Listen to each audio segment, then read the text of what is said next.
আসসালামু আলাইকুম। জাপান বাংলাদেশ ব্লগে আপনাদের সবাইকে স্বাগতম। আমি হামিদ আজাদ জাপানের সেন্দাই থেকে বলছি। স্টুডেন্ট ভিসায় জাপানে আসার ক্ষেত্রে একদম প্রথম থেকে আপনাকে কি কি করতে হবে, স্টুডেন্ট ভিসায় আসতে গেলে আপনার কি কি যোগ্যতা থাকা লাগবে। ধরেন আপনি জাপান সম্পর্কে কিছুই জানেন না, আপনি কোথায় যাবেন, কিভাবে জাপানে অ্যাপ্লিকেশন করবেন, মোটামুটি জাপানের প্রসেস নিয়ে আজকের এই ভিডিওতে A to Z আমি আলোচনা করব। ভিডিওটি না টেনে সম্পূর্ণ দেখবেন। এখনো পর্যন্ত আমার ইউটিউব চ্যানেলটি সাবস্ক্রাইব না করলে সাবস্ক্রাইব করবেন, ফেসবুক পেজ থেকে দেখলে অবশ্যই পেজটি ফলো করবেন। সম্প্রতি আমি জাপানিজ ভাষা N5 কোর্সের ব্যাচ চালু করেছি। অলরেডি আমার একটা ব্যাচের ক্লাস চলতেছে এবং আরেকটা ব্যাচের জন্য আমি ভর্তি নিচ্ছি। এখন যারা যারা আমার কাছে জাপানিজ ভাষা শিখতে চান তারা আমার সাথে যোগাযোগ করুন। ডেসক্রিপশন বক্সে আমার টেলিগ্রাম এবং ফেসবুক পেজের লিঙ্ক রয়েছে, সেখান থেকে আমাকে মেসেজ দিতে পারেন।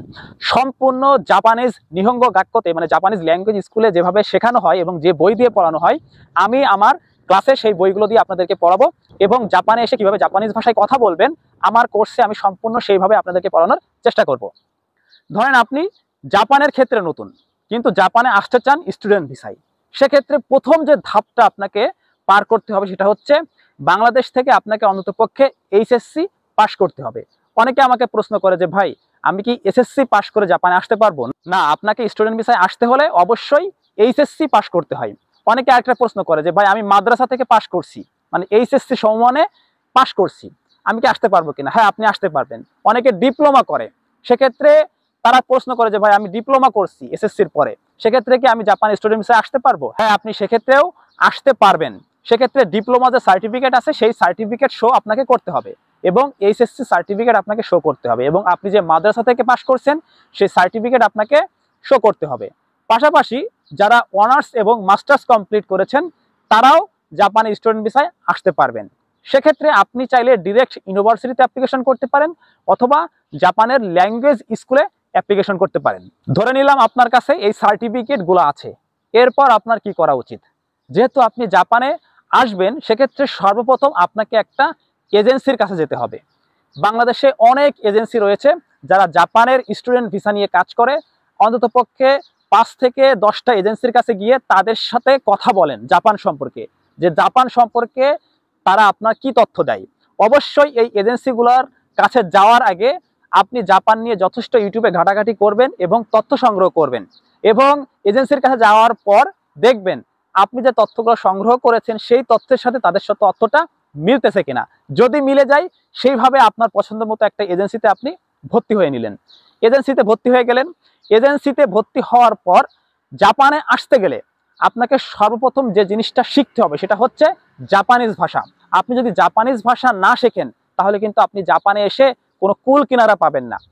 আমার অনেক স্টুডেন্ট আছে যারা বর্তমানে জাপানে আসছে জব ভিসাতে, এখন আমার কাছে পড়তেছে। অনেকে আছে 2 বছর হয়েছে, অনেকে 1 বছর আছে, তো তারা এখন এসে জাপানিজ ভাষা শিখতেছে। তো জাপানিজ ভাষার কতটা গুরুত্ব আপনারা যখন জাপানে আসবেন তখন বুঝতে পারবেন। সুতরাং সর্বপ্রথম যে ধাপটা সেটা হচ্ছে আপনাকে জাপানিজ ভাষা শিখতে হবে। এজেন্সির মাধ্যমে যখন আপনি জাপানিজ ভাষা শিখবেন এবং যখন আপনার জাপানিজ ভাষা শেষ হয়ে যাবে তখন আপনি জাপানের জন্য অ্যাপ্লিকেশন করবেন।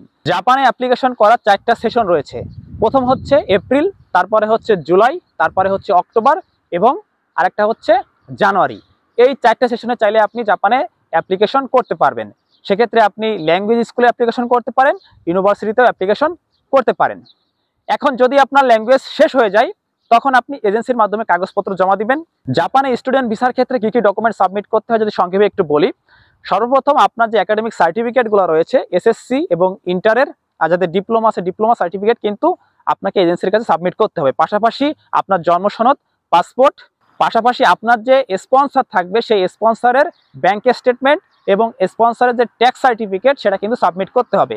এই ট্যাক্স সার্টিফিকেটটা আপনি পরবর্তীতে দিলেও হবে বা আপনি যদি আগে সাবমিট করতে চান সেক্ষেত্রেও হবে। এখানে একটু বলে রাখি, যদি আপনার স্পন্সরের ব্যাংক স্টেটমেন্ট না থাকে সেক্ষেত্রে এজেন্সির সাথে যোগাযোগ করলে তারা হয়তো একটা ব্যাংক স্টেটমেন্ট তৈরি করে দিবে। এখন এই যে কাগজপত্রগুলো আপনি এজেন্সির কাছে সাবমিট করতেছেন, এজেন্সি আপনার হয়ে জাপানের যে স্কুলগুলো রয়েছে সেখানে আপনার কাগজপত্রগুলো সাবমিট করবে, দেন আপনাকে সেখানে অ্যাপ্লিকেশন করার জন্য সহযোগিতা করবে। অ্যাপ্লিকেশন আসলে কিভাবে করা হয়, আপনার কাগজপত্র যখন এজেন্সি অন্য একটা স্কুলে সাবমিট করবে দেন সেখান থেকে আপনাকে ইন্টারভিউ নেওয়া হবে। ইন্টারভিউটা অনলাইনের মাধ্যমে হয়ে থাকে। এই যে ইন্টারভিউটা হবে এই ইন্টারভিউতে আপনাকে জাপানিজ ভাষায় প্রশ্ন করবে। আপনি যদি প্রশ্নের উত্তরগুলা সুন্দরভাবে দিতে পারেন দেন আপনি সেই স্কুলে কিন্তু সিলেক্ট হয়ে যাবেন। অনেকে আমাকে একটা প্রশ্ন করে যে ভাই আমি একটা স্কুলে ইন্টারভিউ দিয়েছি কিন্তু টিকেনি, সেক্ষেত্রে আমি কি আরেকটা স্কুলে ইন্টারভিউ দিতে পারবো কিনা? আপনার মনে চাইলে আপনি 100 স্কুলে ইন্টারভিউ দেন, তাতে কোনো সমস্যা না, কিন্তু আপনাকে যে কোনো একটা স্কুল সিলেক্ট করতে হবে। যখন আপনার স্কুল সিলেক্ট হয়ে যাবে তখন কিন্তু এজেন্সি আপনার কাছ থেকে একটা অ্যাপ্লিকেশন ফি নিয়ে থাকবে এবং আরও অন্যান্য যে ফিগুলো রয়েছে তারা কিন্তু আপনার কাছ থেকে নেবে। নেওয়ার পর এই কাগজপত্রগুলো জাপানে সেই স্কুলে পাঠিয়ে দিবে। স্কুল ইমিগ্রেশনে আপনার ফাইলটা জমা দিবে। জমা দেওয়ার অন্ততপক্ষে 3 মাসের ভিতরে আপনার জাপান থেকে একটা অফার লেটার আসবে, যেটাকে বলা হয় COE, certificate of eligibility letter. এই লেটারটা যখন আপনি হাতে পাবেন, এই লেটারটা হাতে পাওয়ার সাথে সাথে আপনাকে জাপানের স্কুলের টিউশন ফি পাঠাতে হবে। এটা সাধারণত বাংলাদেশের বিভিন্ন ব্যাংক থেকে কিন্তু চাইলে আপনি এই টিউশন ফিটা পাঠাতে পারবেন।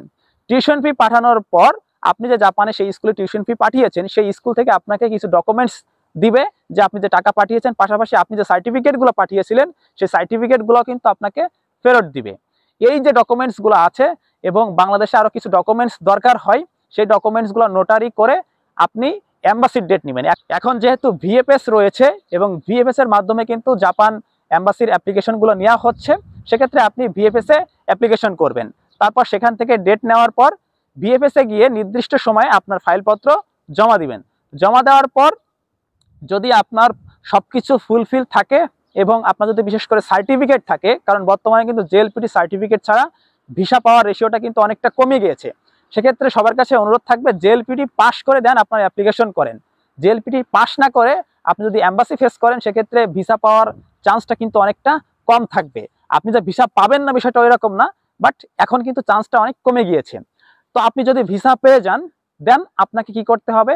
প্লেনের টিকিট কাটতে হবে। প্লেনের টিকিট কাটার পর আপনি বাংলাদেশ থেকে জাপানে চলে আসবেন। এখানে এসে আপনি ক্লাস করবেন, যা মন চায় সেটা করবেন, জাপানের লাইফটা উপভোগ করবেন।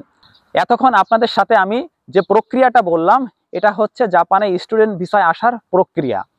আপনি যদি জাপানে আসতে চান, সেক্ষেত্রে আপনাকে এই ধাপগুলো পার করতে হবে। আর এই ধাপগুলো পার করতে মোটামুটি আপনার 6 থেকে 8 মাস সময় লাগতে পারে। এর ভিতরে একটা কথা রয়েছে, যদি আপনার ভাগ্যটা খারাপ থাকে, আপনি যদি প্রথম চান্সে COE না পান, সেক্ষেত্রে কিন্তু পরবর্তীতে আপনাকে আবার রিঅ্যাপ্লাই করতে হবে। তো যাই হোক, আশা করি বোঝাতে পারছি যে জাপানে আসার প্রক্রিয়াটা কি। অনেকে আমাকে মেসেজ করেন যে ভাই জাপানে আমি আসতে চাচ্ছি, আমি শুরু থেকে শেষ পর্যন্ত কি করব। এই ভিডিওটা দেখার পর আপনি কিন্তু বুঝে গিয়েছেন, সুতরাং আমাকে আর মেসেজ দেওয়ার দরকার নাই। যদি আপনি জাপানে আসতে চান, আমি যে কথাগুলো বললাম এইটা সঠিকভাবে পালন করেন, এইভাবে প্রক্রিয়াটা সম্পন্ন করেন, দেখবেন আপনি জাপানে চলে আসতে পারবেন। তো আজকের ভিডিওটি পর্যন্ত, সবাই ভালো থাকবেন, সুস্থ থাকবেন, আল্লাহ হাফেজ।